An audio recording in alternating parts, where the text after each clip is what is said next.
Hello नमस्कार सभी को। आप लोगों का ईडू केयर एकेडमी पे बहुत बहुत स्वागत है। मैं अजित कुमार आज आप लोगों को फिजिक्स के दो चैप्टर जो मैट्रिक एग्जाम में धुआंधार पूछा जाता है प्रश्न, हर साल मतलब हर वर्ष यहाँ से प्रश्न बनता है। इस चीज की पूरी गारंटी हम ले रहे हैं और आपके साथ इस सभी प्रश्नों का मैं डिस्कशन करने जा रहा हूँ। विशेष करके प्रकाश चैप्टर और विद्युत धारा चैप्टर जो क्लास 10th में पढ़ना है उसके मतलब डिस्कशन से उसके जितने भी फॉर्मूला है उस फॉर्मूला से आपके लिए ऑब्जेक्टिव प्रश्न पूछा जाता है। ऑब्जेक्टिव प्रश्न में फॉर्मूला डायरेक्ट रूप से पूछ लिया जाता है। इन सारी बातों पे चर्चा हम करेंगे और मात्र आपका 10 मिनट लेंगे और इसी में आपका कल्याण हो जाएगा। ध्यान से बने रहिएगा। सिर्फ सबसे पहले मैंने लिख रखा है प्रकाश में आने वाले सभी सूत्र। प्रकाश चैप्टर पढ़ना है और कोई ऐसा वर्ष नहीं है मैट्रिक एग्जाम में जिस वर्ष प्रकाश चैप्टर से प्रश्न पूछा नहीं गया है। तो प्रकाश चैप्टर से प्रश्न लड़ने की संभावना है क्योंकि लिमिटेड बात मैटर होती है और इसी से प्रश्न आता है। दर्पण सूत्र सबसे पहले बच्चों को दर्पण सूत्र याद कर लेना है। दर्पण सूत्र में 1/v plus 1/u equal to क्या होता है 1/f। मेरे प्यारे विद्यार्थी सभी को यह फॉर्मूला याद होना चाहिए।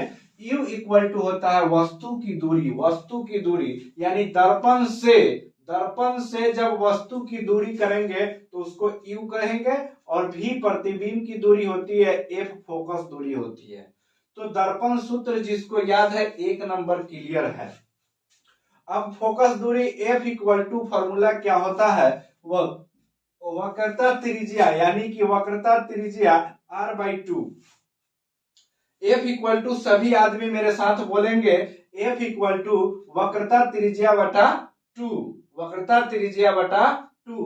अब आइए आवर्धन निकालने का फॉर्मूला। आवर्धन मैग्निफिकेंस इसको बोलते हैं। आवर्धन इक्वल टू -v/u।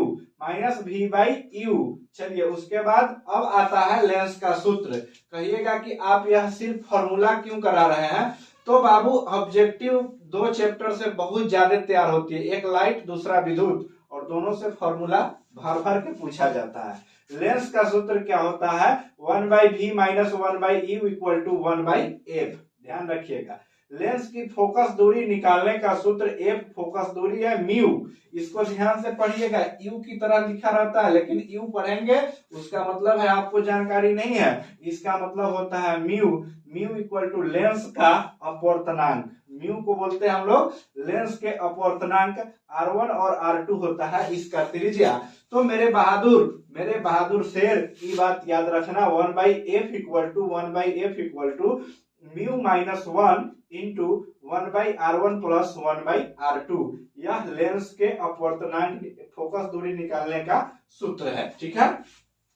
अब लेंस के क्षमता की बात रहा। लेंस के क्षमता हर बार मैंने प्रीवियस ईयर देखा है और पाया कि लेंस की क्षमता से हर बार प्रश्न है। लेंस की क्षमता P इक्वल टू 1/f। अब यहाँ पे 1 का प्रयोग तभी करेंगे जब यह 1 का मात्रक मीटर में दिया रहेगा। अगर सेंटीमीटर में दिया रहेगा तो 100 नहीं, सेंटीमीटर में दिया रहेगा तो 1 का प्रयोग, मीटर में दिया रहेगा तो 100 का प्रयोग करेंगे। यहाँ पे सेंटीमीटर अगर लिखा रहेगा 1 सेंटीमीटर तो इसमें 100 का प्रयोग करेंगे क्योंकि 1 मीटर बराबर 100 सेंटीमीटर होता है। विद्युत धारा। अब आइए electricity. N equal two electron की संख्या। N इक्वल टू क्या होता है इलेक्ट्रॉन की संख्या। N इक्वल टू क्या होता है इलेक्ट्रॉन की संख्या। Q इक्वल टू क्या होता है आवेश होता है।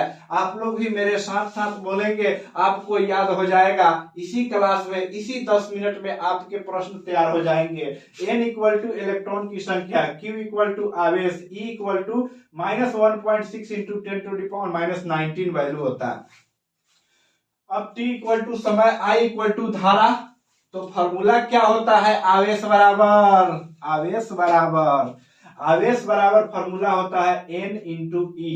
जहां पे अब N का वैल्यू अगर निकालना होगा तो Q बटा N करेंगे, Q बटा E करेंगे, sorry Q equal to IT होता है। और सभी को मैंने हिंदी में लिख रखा है। Q का मान Q बराबर क्या होता है आवेश, N इलेक्ट्रॉन की संख्या, E का वैल्यू होता है T इक्वल टू समय, I इक्वल टू धारा। धारा कहने का अर्थ है विद्युत धारा। अब यहाँ पे आ जाइए विद्युत विभव। विद्युत विभव हो गया, तो विभव को हम लोग V से सूचित करते हैं, W को कार्य को W से और Q को आवेश से, तो V इक्वल टू W बटा Q। ध्यान रखिएगा, अगर आपसे विद्युत विभव पूछ लिया जाएगा तो कार्य बटा आप क्या करेंगे, कार्य बटा आवेश करेंगे, Q आवेश होता है। अब इतना फॉर्मूला जब आपको याद हो गया तो ओम के नियम आता है। ओम के नियम किसी वर्ष ऐसा नहीं है जिस वर्ष यह ओम के नियम पूछा नहीं है। ओम के नियम को अगर आपने याद नहीं किया तो समझ लीजिए क्लास 10 के भौतिकी आप कुछ नहीं पढ़ा। ओम का नियम क्या कहता है, इसमें 3 कंडीशन होता है। ओम के नियम में मात्र 3 कंडीशन होता है। R मतलब प्रतिरोध, I मतलब धारा, V मतलब विभव। तो V equal to I R, जपिए मेरे साथ मेरे बहादुर, V equal to I R, V equal to I R, V equal to I R, V equal to I R, V equal to I R. उसके बाद R इक्वल टू V बटा I। इसी formula से यह बात निकल जाएगा। तो चलिए अब देखते हैं शक्ति।